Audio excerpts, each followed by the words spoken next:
शिव को जिन अलग अलग नामों से बुलाया जाता है उनमें से सोम एक महत्वपूर्ण नाम है। सोम शब्द का मतलब है मदहोशी। अगर मदहोशी नहीं होगी तो आप कभी भी परम शून्य में कूदने के लिए दीवाने नहीं होंगे,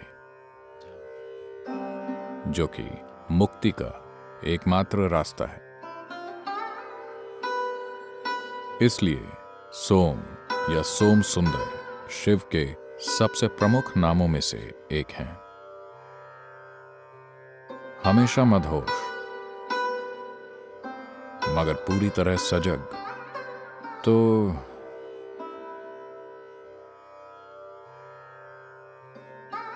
कहानी इस तरह है। शिव कैलाश के पास पूरी मदहोशी की हालत में बैठे थे। पूरे भारत में खबर फैल गई कि वहां एक आदमी बैठा हुआ है, इतना शानदार आदमी कि धीरे धीरे साल दर साल लोगों ने वहां की यात्रा करनी शुरू कर दी।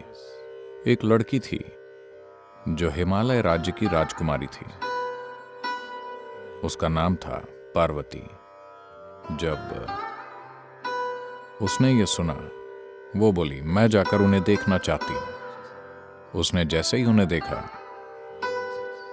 वो उनसे पूरी तरह अभिभूत हो गई। वो बोली, मैं शादी करूंगी तो सिर्फ इसी आदमी से।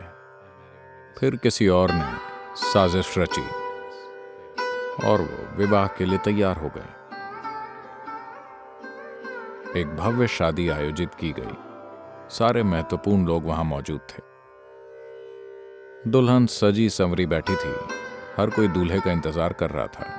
और फिर दूल्हा आया। शिव अंदर आए। पूरे शरीर पर राख, बालों में जटाएं, पूरी तरह मदहोश। और उनके मित्र भूत, पिशाच और टेढ़े मेढ़े प्राणी तरह तरह की आवाजें निकाल रहे थे। पार्वती की मां मीना ने इस आदमी और उसके दोस्तों को देखा, और जब उन्होंने सोचा कि उनकी बेटी इस आदमी से शादी करने जा रही है, तो वो बेहोश होकर गिर पड़ी। उन्हें होश में लाया गया। वो पूरी तरह टूट चुकी थीं। मैं अपनी बेटी को इस आदमी को कैसे सौंप दूं? ये जंगली है और बिल्कुल असभ्य है। ये आदमी भी नहीं है, ये कुछ और है। फिर पार्वती ने जाकर शिव से विनती की, मेरे लिए आपका हर रूप ठीक है। आप किसी वजह से इस भयंकर रूप में आए हैं, मेरे लिए यह भी ठीक है। पर मेरी मां के लिए एक अच्छा रूप धारण कर लीजिए। उन्होंने कहा, ठीक है, और बहुत सुंदर और भव्य रूप धारण कर लिया। उस रूप को सोम सुंदर कहा गया। मदहोश मगर सुंदर। वो पूरी तरह नशे में धुत थे, आंखें चढ़ी हुई थी, मगर वो बहुत खूबसूरत बन गए। फिर मीना होश में आई और वहां खड़े इस शानदार शख्स को देखा और बोली, मैं अपनी बेटी का हाथ इस व्यक्ति को सौंपना चाहूंगी, उसे नहीं। So, inebriation, intoxication is an essential quality of meditativeness. मदहोशी ध्यान मग्न होने का एक महत्वपूर्ण गुण है। अगर ये नहीं होगा, अगर आप मदहोश नहीं होंगे, तो आप सहज होकर कैसे बैठेंगे? ये भयंकर परेशानी होगी। सिर्फ इस तरह बैठे हुए किसी चीज पर ध्यान केंद्रित करने की कोशिश। इसलिए ये शिव का मूल गुण है। तो उनके सिर पर चंद्रमा है, जो इस बात का प्रतीक है कि वो हमेशा खुद ही मदहोश होते हैं, किसी पदार्थ से नहीं। शिव के लगातार सोमरस पीने का मतलब है वो शराबी नहीं थे। वो बस उस चांदनी को पीते रहते थे, जिसे वो हमेशा अपने बालों पर रखते थे, और लगातार मदहोश रहते थे।